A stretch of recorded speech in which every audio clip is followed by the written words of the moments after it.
course, an easy answer is if there's a process and a system that ensures protecting voters' rights to make decisions, then the nation should look at that. The reality is, and this goes back, sir, to your question a moment ago, sort of like, well, okay, this sounds cool, but why are we here? I can't think of a more important right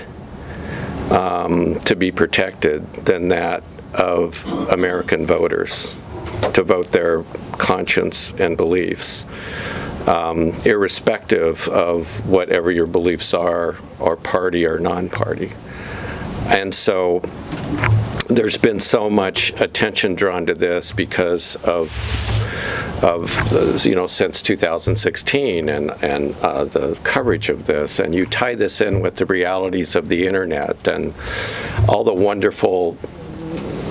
great things about the internet. We've also discovered just how, frankly, dangerous aspects of the internet and media, social media, and interference, foreign interference, you name it. So it's kind of a brave new world, isn't it? So what we feel so strongly about in creating these partnerships is making sure that the fundamental right of people to vote and have it count and not interfered with misinformation,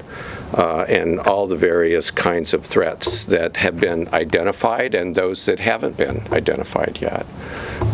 That's why we're here. That's why this is so important, because it is,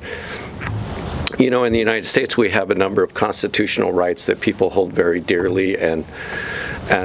those of us in government service take an oath to uphold the rights and the laws and to protect.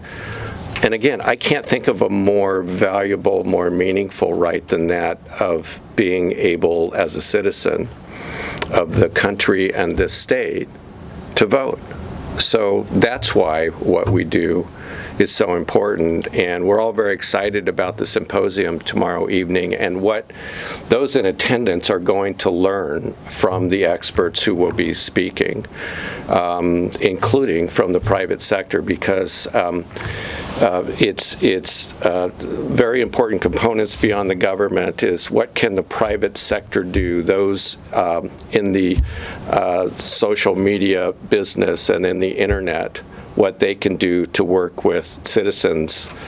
who want to exercise their right to vote. There's a lot of responsibility that goes around, but fundamentally,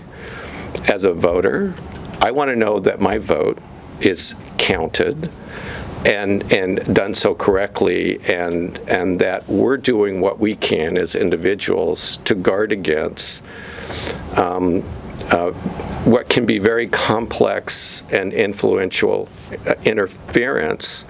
by people who don't mean well.